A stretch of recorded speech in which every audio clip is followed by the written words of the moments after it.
Өнөөдөр дэлхийн эрүүл мэндийн өдөр тохиож байна. Энэ өдөр нь дэлхийд дахинд тулгамдж буй эрүүл мэндийн асуудалд анхаарал хандуулах зорилготой юм.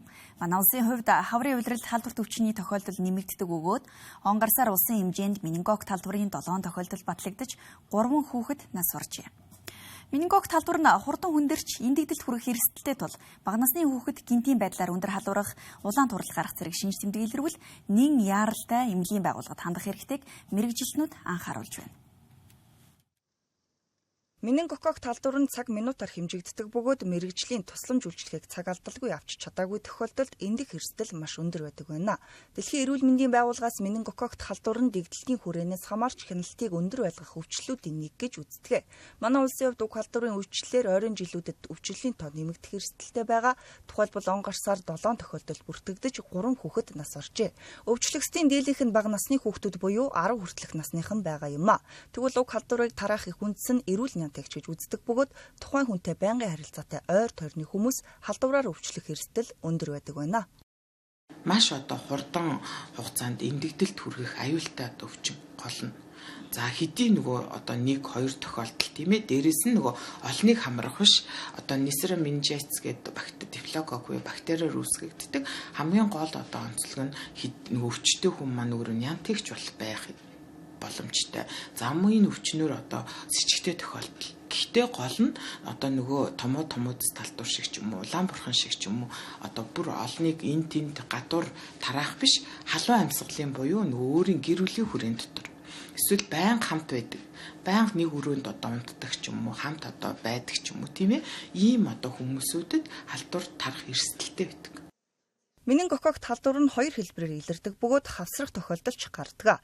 Ингэхдээ менингокцен буюу иргэдийн хэлж заншснаар цахилгаан менингит нь богино хугацаанд хүндэрдэг тууралт гардаг бол менингит нь тууралтгүй мэдрэлийн гаралтай шинж тэмдэг илэрдэг байна.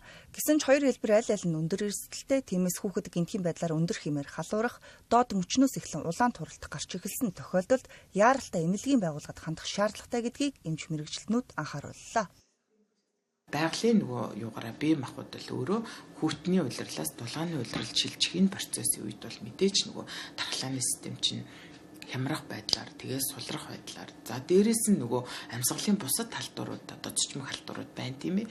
Өөрөөр хэлбэл томуудс талдуур за энэний дараагийн хүндрэл хатгаагаар өвдсөн ч байт юм уу. Эсвэл улаан бурхан за өөр интервьюрийн халдваруудыг бас манай ээж аав асар хамгаалагчид их тоохгүй байдаг тийм. Өөрөөр хэлбэл тэр гар үл амны өвчин гэж байдаг. Гар үл амны өвчний 90% нь өөрөө идгэрдэг гэдэг яг хүндрэлгүй байдлаар идэгдэг өөрөө идэгдэг ч яг ерөнхийдөө тууралттай цэврүүтэй халдварууд чинь биеийн байдал ингээл бол хүүхдүүд жам юм шиг өвддөг гэж бодоод байдаг. Гэтэл энэ ч өөрөө интервирусийн халдвар гар үл амны өвчин байхгүй юу? За тэгээ хэдий 90% нь хөнгөн байдлаар хүндрэлгүй идэгдэг ч гэсэн ер нь аливаа юм цочмог халдварт өвчний дараагийн халдварт өртөх маш эрсдэл өндөр болдог. Менингокок талдварын үед халууралт арай жоохон онцлогтой явдаг. Энэ маань болохоор маш өндөр халуурдаг. Өндөр халуурдаг 39-40 юм хүртэл маш өндөр халуурдаг.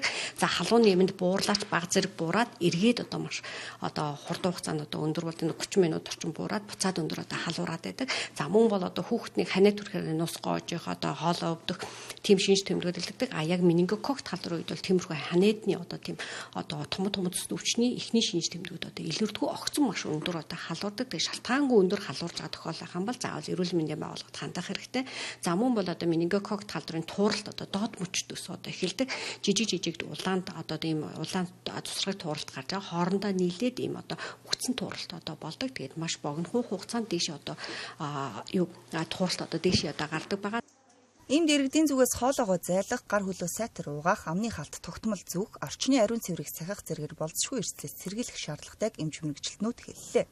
Мөн уг халдвараас сэргийлэх хүрээнд халдварт өвчин судлалын үндэсний төвийн сайн дурын вакцинд хамрагдах боломжтой юм байна.